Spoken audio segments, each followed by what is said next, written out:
Welcome back to my Sonbhadra fish blog में। जैसा कि आज हम लोग जाने वाले हैं अरोरा किसी काम से, जो कि आपको वीडियो के लास्ट में पता चलेगा कि हम लोग क्या करने अरोरा जा रहे हैं।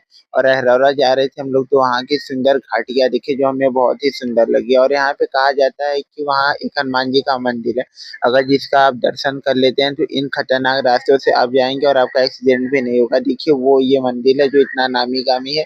और ऐसा कहा जाता है हिंदू धर्म में कि इस रोड से जाने से अगर आप उनका दर्शन कर लेते हैं तो आप सेफली अपने मंजिल तक पहुंच जाएंगे। फिर हमने देखा बेटियों का रेस्टोरेंट है। यहाँ पे जैसे लोग कहते हैं कि यहाँ पे अगर किसी को आना है तो अपनी माँ या बेटी को लेके इस रेस्टोरेंट में आ सकते हैं, नहीं तो ऐसे मना है। फिर उसके बाद हम लोग गए टोल प्लाजा, जहाँ पे हमने टोल कटाया। उसके बाद हम लोग चले गए अरोरा के लिए। तो अरोरा में जाते समय हम लोग ये घर देखा, जो कि काफी ज्यादा बेहद ज्यादा ही सुंदर है। और आप लोगों ने कभी कभी न कभी ये घर बाहर से देखा ही होगा, जो बहुत सुंदर है। इसके बाद हम लोग पहुंच गए औरौरा चौक पे, और इसी से हमारी मंजिल की शुरुआत होती है। और हम लोगों को जाना था अपनी गाड़ी लेने के लिए, तो ये बिना देर के हम लोग उनको फोन करके उनका लोकेशन लिए और हम लोग चले गए अरोरा से जमगाई, क्योंकि हम लोग हमारी गाड़ी उसी जगह थी। तो हम लोग गाड़ी जैसे ही लेके आए तो हम लोगों ने देखा कि ईंट का खदान है। अरोरा में अक्सर मान के चलिए कि यहाँ पे सबसे ज्यादा निकलने वाला चीज ईंट है, पत्थर। और यहाँ पे बहुत बड़ी तादाद में यहाँ पे पत्थर निकाला जाता है।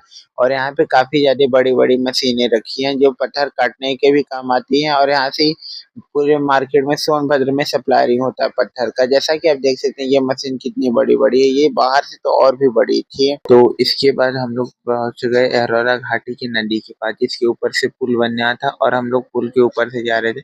और ये नदी काफी ज्यादा ही बेहद सुंदर है, जैसा कि आप देख सकते हैं। और इसके आसपास हमने देखा कि वहाँ खेती कर रहे थे, क्योंकि घाटी के नीचे रहने वाले लोग यही खेती के सारे अपना गुजारा करते हैं। इसके बाद हम लोग पहुंच गए सुखरूर। सुखरूर जाने के बाद हमने देखा कि हमारे ड्राइवर को भूख लगी थी, तो उसने कहा कि भैया गाड़ी लगाइए, हम लोगों को कुछ नाश्ता करना है। तो हम लोग बिना समय गवाए हम लोग चले गए नाश्ता करने के लिए। और जैसे ही हम लोग नाश्ता करके फिर रॉस करने की तरफ निकल गए, क्योंकि समय बहुत ज्यादा निकल गया था और हम लोगों को काम बहुत था। और इसी के साथ हमारा ब्लॉग खत्म होता है।